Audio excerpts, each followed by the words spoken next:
बिस्मिल्लाहिर्रहमानिर्रहीम अस्सलाम वालेकुम नाजरीन तुसी वेख रहे हो सोनी वाई चैनल ते मैं हाँ तुहाडा मेज़बान अवैस औजला। नाजरीन अज असीं तुहाडे नाल शेयर करांगे भिंडी दी काश्त दे बारे कि इहनूं लगाउण दा किहड़ा मौसम है, किहड़ा बीज सब नाल बैस्ट रहिंदा है, किहदी ज़्यादा पैदावार है, किहड़े मौसम 'च भिंडी लगाई जांदी है, इहदी गोडी दा तरीकाकार की है, इहनूं पानी किस तरह लगाया जांदा है, किहड़ी फर्टिलाइज़र दा इस्तेमाल कीता जांदा है ते ਇਹਦਾ ਟੋਟਲ ਖਰਚਾ ਕੀ ਹੁੰਦਾ ਹੈ, ਇਹਦੇ ਤੋਂ ਪ੍ਰੋਫਿਟ ਕਿੰਨੀ ਕੁ ਹਾਸਲ ਹੁੰਦੀ ਹੈ। ਇਹ ਸਾਰੀਆਂ ਗੱਲਾਂ ਅਸੀਂ ਅੱਜ ਆਪਣੇ ਨਾਜ਼ਰੀਨ ਨਾਲ ਸ਼ੇਅਰ ਕਰਾਂਗੇ। ਮਜ਼ੀਦ ਇਨਫੋਰਮੇਸ਼ਨ ਵਾਸਤੇ ਅਸੀਂ ਇਹ ਫਾਰਮਰ ਭਾਈ ਨਾਲ ਮਿਲਨੇ ਆ, ਉਹਨਾਂ ਕੋਲੋਂ ਪੁੱਛਨੇ ਆ ਭਿੰਡੀ ਨੂੰ ਲਗਾਉਣ ਦਾ ਤਰੀਕਾਕਾਰ। ਵੀਡੀਓ ਸਟਾਰਟ ਕਰਨ ਤੋਂ ਪਹਿਲਾਂ ਅਗਰ ਤੁਸੀਂ ਸਾਡੇ ਚੈਨਲ ਸੋਨੀ ਬਾਈ ਨੂੰ ਸਬਸਕ੍ਰਾਈਬ ਨਹੀਂ ਕੀਤਾ ਤੇ ਸਬਸਕ੍ਰਾਈਬ ਕਰੋ ਤੇ ਪਾਸ ਮੌਜੂਦ ਘੰਟੀ ਦੇ ਬਟਨ ਤੇ ਪ੍ਰੈਸ ਕਰੋ, ਉਹਨੂੰ ਕਲਿੱਕ ਕਰੋ ताकि हर नई आने वीडियो का नोटिफिकेशन तुहानू बर वक्त मिल सके और तुसी ओहदे तो ज़्यादा इस्तेफादा हासिल कर सको। चलो वीडियो स्टार्ट करने आ, ये फार्मर भाई नाल मिलने आ, उन्हां नाल गल्लां बातां करने आ ते अपने नाज़रीन नाल शेयर करने आ। अस्सलाम वालेकुम। वालेकुम सलाम जी जनाब की हाल है, ठीक ठाक हो? हाँ शुक्र अल्लाह भाई जान। ते अपना इंस्टाग्राम जरा दस्सिओ, नाम तुहाडा की है? तनवीर हुसैन।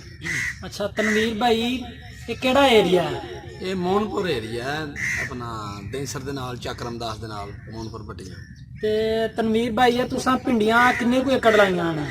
ये लाइयां ने कोई 2 एकड़ लाइयां ने। ते भिंडी लगाउण तो पहलों ਇਹਦਾ ਕੀ ਤਰੀਕਾਕਾਰ ਹੈ, ਕੀ ਮੁਕੰਮਲ ਪ੍ਰੋਸੈਸ ਇਹਨੂੰ ਲਗਾਉਣ ਤੋਂ ਪਹਿਲੋਂ ਕੀ ਤੁਸੀਂ ਕਰਦੇ ਹੋ ਜੀ? ਵਾਈ ਦੇ ਵਿੱਚ ਕੀ ਸਾਰਾ ਪ੍ਰੋਸੈਸ? ਇਹਦਾ ਪ੍ਰੋਸੈਸ ਜਨਾਬ 2 मतलब ਇਹਦੇ ਟਾਈਮ ਨੇ ਲਗਾਉਣ ਦੇ, ਇੱਕ ਤੇ ਮਾਰਚ ਇੱਕ ਤੇ ਮਈ ਹੈ, 2 ਟਾਈਮ ਨੇ ਇਹਦੇ। ਜਿਹੜੀ ਮਾਰਚ 'ਚ ਲਗਾਈ ਦੀ ਹੈ ਉਹ ਖਾਲੀ ਪੈਲੀ ਹੁੰਦੀ ਹੈ, ਯਾਨੀ ਕਿ ਉਹਦੇ 'ਚ ਗੰਦਮ ਨਹੀਂ ਕਾਸ਼ਤ ਕੀਤੀ ਹੁੰਦੀ। ਉਹਦਾ ਤਰੀਕਾਕਾਰ ਇਹ ਵੀ ਪੈਲੀ ਦੀ ਤਿਆਰੀ ਕਰੋ, 6 ਤੋਂ 8 ਸੀਆਂ ਲਗਾ ਲਵੋ, ਥੱਲੇ ਕੋਈ 2 ਆਪਣਾ ਬੋਰੀਆਂ DAP ਦੀਆਂ ਡਾਲ ਲਵੋ ਤੇ ਬੀ ਆਪਣਾ ਖੇਲਾਂ ਬਣਾ ਕੇ ਤੇ ਬੀ ਲੈ ਉਹ ਲਗਵਾਓ ਤੇ ਪਾਣੀ ਲਗਾ ਦਿਓ ਤੇ 50 ਤੋਂ 60 ਦਿਨ ਦੇ ਵਿੱਚ ਭਿੰਡੀ ਤੁਹਾਡੀ ਤਿਆਰ ਹੈ। ਉਸ ਤੋਂ ਬਾਅਦ ਫਲ ਆ ਜਾਏਗਾ। ਤੇ ਇਹ ਤਕਰੀਬਨ ਇਹ ਕਿਸ ਮਹੀਨੇ ਦੇ ਵਿੱਚ ਲਗਾਈ ਜਾਂਦੀ? ਠੀਕ ਇਹਦਾ ਕਿਹੜਾ ਮਹੀਨਾ ਹੈ? ਮਹੀਨਾ ਇਹਦਾ ਠੀਕ ਜਿਹੜਾ ਮਈ ਹੈ, ਯਾਨੀ ਕਿ ਸੀਜ਼ਨ ਵਾਲੀ ਜਿਹੜੀ ਭਿੰਡੀ ਹੈ ਨਾ ਮਈ ਹੈ। ਮਈ 'ਚ ਕਾਸ਼ਤ ਹੁੰਦੀ ਹੈ ਇਹ ਗੰਦਮ ਦੀ ਕਟਾਈ ਤੋਂ ਬਾਅਦ, ਉਸ ਤੋਂ ਬਾਅਦ ਇਹ ਲਗਾਈ ਜਾਂਦੀ ਹੈ। ਤੇ ਫੀ ਏਕੜ ਤੁਸੀਂ ਕਿੰਨਾ ਕੁ ਬੀਜ ਇਸਤੇਮਾਲ ਕਰਦੇ ਹੋ? ਇਹ ਹੁੰਦਾ 8 ਤੋਂ 10 ਕਿਲੋ, 8 ਤੋਂ 10 ਕਿਲੋ ਫੀ ਏਕੜ ਬੀਜ ਹਾਈਬ੍ਰਿਡ, ਯਾਨੀ ਕਿ ਸਿਜੰਟਾ ਦਾ ਵੀ ਲਗਾਇਆ ਹੋਵੇ, ਹੋਰ ਵੀ 1-2 ਵੈਰਾਈਟੀ ਲਗਾਈ, ਲੇਕਿਨ ਜ਼ਿਆਦਾ ਅੱਛਾ ਜਿਹੜਾ ਨਵੇਂ ਸਵੇਰੇ ਦਾ ਸਿਜੰਟਾ ਦਾ ਬੀਜ ਹੈ। ਅੱਛਾ ਤੇ ਤੁਸੀਂ ਕਿਹੜਾ ਬੀਜ ਇਸਤੇਮਾਲ ਕੀਤਾ ਹੈ? ਇਹ ਸਿਜੰਟਾ ਦਾ। ਅੱਛਾ ਤੇ ਇਹ ਤੁਹਾਡਾ ਕਿੰਨੇ ਕੁ ਸਾਲਾਂ ਦਾ ਐਕਸਪੀਰੀਅੰਸ ਹੈ ਕੋਈ 5-6 ਸਾਲਾਂ ਦਾ। ਤੇ ਇਹ 5-6 ਸਾਲਾਂ ਦਾ ਐਕਸਪੀਰੀਅੰਸ ਤੁਹਾਡਾ ਕਿਹਦਾ ਰਿਹਾ ਹੈ? ਠੀਕ ਹੈ, ਸ਼ੁਕਰ ਅੱਲਾ ਦਾ। ਦੂਜੀ ਫਸਲ ਦੇ ਨਾਲੋਂ ਬੰਦਾ ਠੀਕ ਰਹਿੰਦਾ ਵੇ, ਮਤਲਬ ਮੂੰਜੀ ਗੰਦਮ ਦੇ ਨਾਲੋਂ ਨਾ ਠੀਕ ਰਹਿੰਦਾ ਬੰਦਾ, ਜ਼ਿਆਦਾ ਪ੍ਰੋਫਿਟ ਇਹਦਾ। ਇਹਦਾ ਗੋਡੀ ਦਾ ਕੀ ਤਰੀਕਾਕਾਰ ਹੈ? ਕਿੰਨੀ ਕੁ ਦੇਰ ਬਾਅਦ ਇਹਨੂੰ ਗੋਡੀ ਕਰਨੀ ਚਾਹੀਦੀ? ਗੋਡੀ ਜਿਹੜੀ ਹੈ ਪਾਣੀ ਲਗਾਉਣ ਤੋਂ ਬਾਅਦ, ਯਾਨੀ ਕਿ ਭਿੰਡੀ ਤੋਰੀ ਦਾ ਬੀਜ ਲਗਾਉਣ ਤੋਂ ਬਾਅਦ ਨਾ ਇਹ ਕੋਈ 20-25 ਦਿਨ ਬਾਅਦ ਸ਼ੁਰੂ ਕਰਨੀ ਪੈਂਦੀ ਹੈ ਗੋਡੀ, ਦੂਸਰੇ ਪਾਣੀ। ਤੇ ਪਾਣੀ ਦਾ ਕੀ ਤਰੀਕਾਕਾਰ ਹੈ? ਕਿੰਨੇ ਕੁ ਦਿਨਾਂ ਬਾਅਦ ਪਾਣੀ ਇਹਨੂੰ ਪਾਣੀ ਪਹਿਲਾਂ ਤੇ ਆਪਣਾ ਭਿੰਡੀ ਤੋਰੀ ਦਾ ਬੀਜ ਲਗਾਉਣ ਤੋਂ ਬਾਅਦ ਫੌਰਨ ਹੀ ਲਗਾ ਦੇਣਾ ਵੇ, ਉਸ ਤੋਂ ਬਾਅਦ ਫਿਰ 15 ਦਿਨਾਂ ਬਾਅਦ ਪਾਣੀ, ਫਿਰ 1.25 ਮਹੀਨੇ ਬਾਅਦ ਜਿਵੇਂ ਵੀ ਫਿਰ ਜ਼ਰੂਰਤ ਪਵੇ ਉਹ ਪਤਾ ਚੱਲ ਜਾਂਦਾ ਨਾ।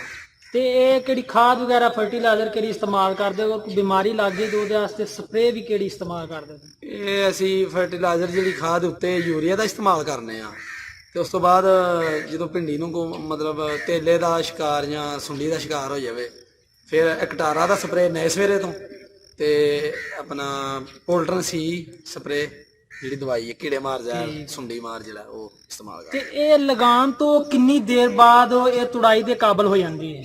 55 ਤੋਂ 60 ਦਿਨ ਬਾਅਦ। 55 ਤੋਂ 60 ਦਿਨ ਬਾਅਦ ਜਿਹੜਾ ਫਲ ਇਹਦਾ ਆ ਜਾਂਦਾ ਵੇ ਲਗਾਉਣ ਤੋਂ ਬਾਅਦ। ਅੱਛਾ ਠੀਕ, 55 ਤੋਂ 60 ਦਿਨ ਬਾਅਦ। ਹਾਂਜੀ ਬਿਲਕੁਲ। ਅੱਛਾ ਤੇ ਇਹ ਤੁੜਾਈ ਇਹ ਕਿੰਨੇ ਕੁ ਮਹੀਨੇ ਚੱਲਦੀ ਰਹਿੰਦੀ ਹੈ? ਇਹ ਚੱਲਦੀ ਜੇ ਕੋਈ 3 ਤੋਂ 4 ਮਹੀਨੇ। ਇਹਦਾ ਇਹ ਜਿਹੜਾ ਨਾ ਪ੍ਰੋਸੈਸ ਹੈ, ਜਦੋਂ ਲੈਣ ਲੱਗ ਪੈਂਦੀ 3 ਤੋਂ 4 ਮਹੀਨੇ। ਅੱਛਾ ਤੇ ਇਹ ਫੀ ਏਕੜ ਕੋਈ ਮੋਟਾ ਖਰਚਾ ਹੈ? ਕਿੰਨਾ ਕੁ ਖਰਚਾ ਹੈ ਕਿ ਫੀ ਏਕੜ ਆ ਜਾਂਦਾ? ਆ ਜਾਂਦਾ 40,000 ਰੁਪਇਆ ਨਾ, 35-40 ਹਜ਼ਾਰ ਰੁਪਇਆ ਆ ਜਾਂਦਾ। ਅਤੇ ਇਹ ਕੋਈ ਪ੍ਰੋਫਿਟ ਜਿੰਨਾ ਕੋ ਮੋਟਾ ਤੁਹਾਨੂੰ ਪਤਾ ਹੈ ਕਿੰਨਾ ਕੁ ਫੀ ਏਕੜ ਆ ਰਿਹਾ ਹੈ? ਪ੍ਰੋਫਿਟ ਜਨਾਬ ਆ ਹੀ ਜਾਂਦਾ ਕੋਈ 3 ਤੋਂ 4 ਲੱਖ ਸੀਜ਼ਨ ਦਾ, ਯਾਨੀ ਕਿ 4 ਮਾਹ ਦਾ। ਅੱਛਾ ਤੇ ਇਹ ਭਿੰਡੀ ਕਿੰਨੇ ਕੁ ਦਿਨਾਂ ਬਾਅਦ ਤੋੜੀ ਜਾਂਦੀ ਹੈ? ਯਾਨੀ ਕਿ ਇਹ ਭਾਈ ਜਾਨ 1 ਦਿਨ ਦਾ ਨਾਗਾ ਹੈ ਤੇ ਦੂਸਰੇ ਦਿਨ ਟੁੱਟਣੀ ਹੈ ਲਾਜ਼ਮੀ। ਅਗਰ ਨਾ ਤੋੜੋਗੇ ਤਾਂ ਫਿਰ ਉਹ ਸਾਈਜ਼ ਲੰਬਾ ਹੋ ਜਾਏਗਾ ਤੇ ਉਹ ਬੇਕਾਰ ਹੈ। ਅੱਛਾ ਤੇ ਯਾਨੀ ਕਿ ਕਿਹੜੇ ਸਾਈਜ਼ ਦੀ ਭਿੰਡੀ ਪਸੰਦ ਕੀਤੀ ਜਾਂਦੀ, ਛੋਟੇ ਜਾਂ ਵੱਡੇ? ਛੋਟੇ ਸਾਈਜ਼ ਦੀ ਜਿਹੜੀ 2.5 ਤੋਂ 3 ਇੰਚ ਹੈ ਨਾ, ਉਹ ਜ਼ਿਆਦਾ ਯਾਨੀ ਕਿ ਪਸੰਦ ਕੀਤੀ ਜਾਂਦੀ ਹੈ। ਹੁਣ ਦੇਖਣ ਚ ਆ ਲੋਕੀ ਜਿਹੜਾ ਭਿੰਡੀ ਲਗਾ ਤੇ ਬੜੇ ਸ਼ੌਕ ਨਾਲ ਲੈਂਦੇ ਨੇ, ਲੇਕਿਨ ਉਹਨਾਂ ਨੂੰ ਪਤਾ ਨਹੀਂ ਹੁੰਦਾ ਕਿ ਕਿਹੜੀ ਮਾਰਕੀਟ ਵਿੱਚ ਜਾ ਕੇ ਸੇਲ ਕਰਨੀ ਹੈ, ਵੇਚਣੀ ਹੈ। ਤੁਸੀਂ ਕਿਹੜੀ ਮਾਰਕੀਟ 'ਚ ਲੈ ਕੇ ਜਾਂਦੇ ਹੋ? ਸਹੀ ਤਰ੍ਹਾਂ ਸਵਾਲ ਪੁੱਛਿਆ।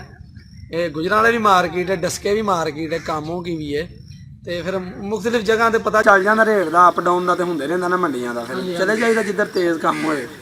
ਤੇ ਤੁਸੀਂ ਕਿਹੜੀ ਮੰਡੀ 'ਚ ਜਾ ਰਹੇ ਹੋ? ਅਸੀਂ ਗੁਜਰਾਂਵਾਲੇ ਮੰਡੀ ਜਾ ਰਹੇ ਹਾਂ, ਜਿਹੜੀ ਨਈ ਸਬਜ਼ੀ ਮੰਡੀ ਨਹੀਂ ਗੁਜਰਾਂਵਾਲੇ, ਹਾਂਜੀ, ਖਿਆਲੀ ਵਾਲੀ, ਉੱਥੇ।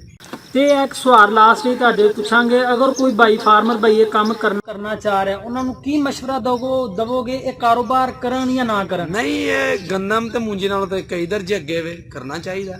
ਠੀਕ ਹੈ, ਕਾਰੋਬਾਰ ਜਿਹੜਾ ਹੈ ਮੂੰਜੀ ਤੇ ਗੰਦਮ ਨਾਲ ਜ਼ਿਆਦਾ ਪ੍ਰੋਫਿਟ, ਇਹਦੀ ਜ਼ਿਆਦਾ ਆਮਦਨੀ ਹੈ, ਲੇਕਿਨ ਇਹਦੀ ਮਿਹਨਤ ਹੈ। ਚਲੋ ਨਾਜ਼ਰੀਨ, ਤੁਹਾਨੂੰ ਪਤਾ ਹੈ ਕਿ ਜਿਸ ਤਰ੍ਹਾਂ ਹਰ ਕੰਮ ਵਿੱਚ ਮਿਹਨਤ ਦਰਕਾਰ ਹੈ, ਅਗਰ ਫਾਰਮਰ ਮਿਹਨਤ ਕਰੇ ਤੇ ਰੱਬੇ ਜ਼ੁਲ ਜਲਾਲ ਉਹਦਾ ਸਮਰ ਉਹਨੂੰ ਜ਼ਰੂਰ ਦਿੰਦੇ ਨੇ।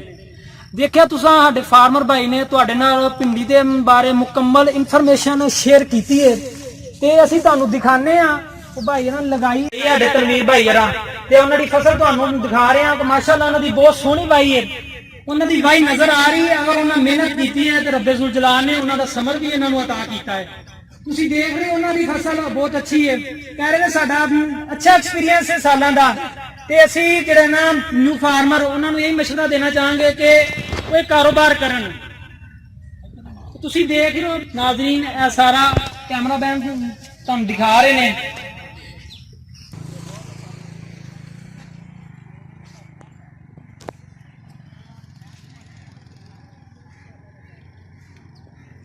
ਇਸੇ ਦੇ ਨਾਲ ਸੋਨੀ ਬਾਈ ਚੈਨਲ ਦੀ ਟੀਮ ਨੂੰ ਦਿਓ ਇਜਾਜ਼ਤ। ਇਨਸ਼ਾਅੱਲਾ ਇੱਕ ਨਈ ਵੀਡੀਓ ਲੈ ਕੇ ਹਾਜ਼ਰ ਹੋਵਾਂਗੇ। ਅੱਲਾਹ ਤੁਹਾਨੂੰ ਤੇ ਤੁਹਾਡੇ ਅਹਿਲੇ ਖਾਨਾ ਨੂੰ ਆਪਣੇ ਹਿਫਜ਼ੋ ਇਮਾਨ 'ਚ ਰੱਖੇ। ਅੱਲਾਹ ਹਾਫਿਜ਼।